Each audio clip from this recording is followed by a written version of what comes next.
അപ്പോൾ നമ്മൾ normal charging സമയത്തും അതുപോലെ ഫാസ്റ്റ് ചാർജർ കണക്ട് ചെയ്യുന്ന സമയത്തും അതിൻ്റെ എന്താണ് സിഗ്നൽ ബേസ് ചെയ്തിട്ട് എന്താണ് ഡിഫറൻസ് വരുന്നത് എന്നുള്ളതാണ് നോക്കാൻ പോകുന്നത്. അപ്പോൾ ഇവിടെ ഇതാണ് ബൂട്ട് കപ്പാസിറ്റർ. അപ്പോൾ നമ്മൾ സ്വിച്ചിങ് സ്റ്റാർട്ട് ചെയ്യുന്നത് ഇവിടെ ആയിരിക്കും.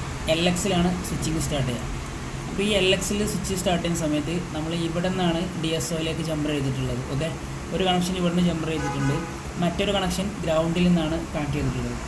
അപ്പോൾ DSOക്കകത്ത് ഇവിടെ നോർമലി ഇപ്പോൾ ചാർജർ കണക്ട് ചെയ്തിട്ടില്ല. ഈ ചാർജർ പുറത്താണുള്ളത്. ചാർജർ കണക്ട് ചെയ്യാത്ത അവസ്ഥയിൽ ഇവിടെ ഏകദേശം ഒരു VPH പവർ കാണിക്കുന്നുണ്ട്.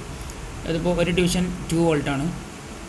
അപ്പോൾ 2, 4 ഏകദേശം 4 വോൾട്ട് കാണിക്കുന്നുണ്ട്. ഇനി നമ്മൾ ചാർജർ കണക്ട് ചെയ്യാൻ പോവാണ്. ചാർജർ കണക്ട് ചെയ്യുന്നത് ഇതിനകത്ത് തന്നെ 2 ടൈപ്സ് ഓഫ് കണക്ഷൻസ് ഉണ്ട്. ഒന്ന് ഫാസ്റ്റ് ചാർജിങ് കണക്ഷൻസ് ഉണ്ട്, നോർമൽ ചാർജിങ് കണക്ഷൻസും ഉണ്ട്. അപ്പോൾ ആദ്യം നമ്മൾ നോർമൽ ചാർജിങ്ങിൽ വരുന്ന സിഗ്നൽ അനാലിസിസ് ആണ് നോക്കാൻ പോകുന്നത്. നോർമൽ ചാർജാണ് ഈ 1, 2, 3, 4, 5 നോർമൽ ചാർജാണ്. ഈ QC 3.0 ഫാസ്റ്റ് ചാർജിങ് ആണ്. അപ്പോൾ ആദ്യം നോർമൽ ചാർജിങ്ങിൽ ജസ്റ്റ് ഒന്ന് കണക്ട് ചെയ്യണം. അപ്പോൾ ഇവിടെ വരുന്ന മാറ്റം ഒന്ന് ജസ്റ്റ് നോക്കുക. ഫ്രീക്വൻസി ഏകദേശം ഒരു 500-ൻ്റെ താഴെയായിട്ടാണ് വരുന്നത് ഫ്രീക്വൻസി നോർമൽ. അപ്പോൾ അതിൻ്റെ വാല്യൂ 2, 4, 5 വോൾട്ടാണ്. അപ്പോൾ VBus എത്രയാണോ നമ്മൾ കൊടുത്തിട്ടുള്ളത് ഇവിടെ നോക്കി കഴിഞ്ഞാൽ ഇതിൽ 5 വോൾട്ട് ആണ് കൊടുത്തിട്ടുള്ളത് അല്ലേ. 5 വോൾട്ട് 1.4 ആംപിയർ ആണ്. അപ്പോൾ ഇവിടെ എന്ത് കാണിക്കുന്നുണ്ട്? LX-ൽ 5 വോൾട്ട് കാണിക്കുന്നുണ്ട്. ഇനി നമ്മൾ ഇതിൻ്റെ ഫ്രീക്വൻസി ഉണ്ടാവും കുറവാണ്. ഇനി നമ്മൾ എന്ത് ചെയ്യാൻ പോകണമെന്ന് അറിയാം, ഈ ഒരു ചാർജർ ഫാസ്റ്റ് ചാർജിങ്ങിലേക്ക് ചേഞ്ച് ചെയ്യാൻ പോകണം. അപ്പോൾ ഇതാണ് ഫാസ്റ്റ് ചാർജിങ്ങിൻ്റെ കണക്ഷൻ. അപ്പോൾ നോക്കാം, ഇവിടെ 9 വോൾട്ട് എടുത്തിട്ടുണ്ട്, ആംപിയർ കാണിക്കുന്നുണ്ട്. 9 വോൾട്ട് എടുത്തിട്ടുണ്ട്. ഇനി ഇവിടെ 9 വോൾട്ട് എടുത്ത സ്ഥിതിക്ക് ഇവിടെ നമ്മൾ നോക്കുന്ന സമയത്ത് LX-ൽ 2, 4, 6, 8, 9 കണ്ടോ, 9 വോൾട്ടാണ്. അപ്പോൾ ഫ്രീക്വൻസി കൂടിയിട്ടുണ്ട് 2.50. അപ്പോൾ എക്സാക്റ്റായിട്ട് നമുക്ക് സിഗ്നൽ ഇങ്ങനെ കാണാം.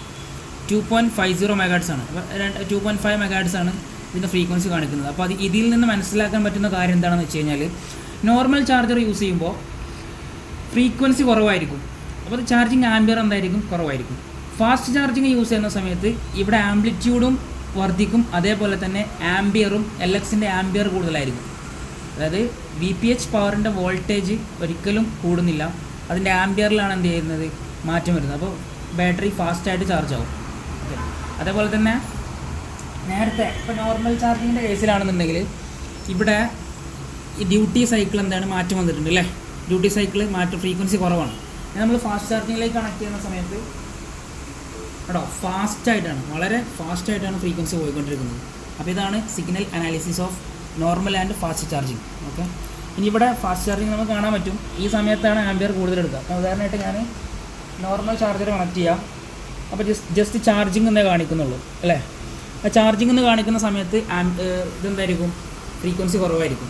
ഇനി ഫാസ്റ്റ് ചാർജറിലേക്ക് മാറ്റി കണക്ട് ചെയ്യുന്ന സമയത്ത് ഇവിടെ ഫാസ്റ്റ് ചാർജിങ് എന്ന് കാണിക്കും കേട്ടോ, ഫാസ്റ്റ് ചാർജിങ്. അപ്പോൾ ഫ്രീക്വൻസി കൂടി, അതേപോലെ തന്നെ ആംപിയർ എന്തായിട്ടുണ്ടാകും? കൂടിയിട്ടുണ്ടാകും. ബാറ്ററി പെട്ടെന്ന് എന്ത് ചെയ്യും? ചാർജ് ആവും. Okay, thanks for watching.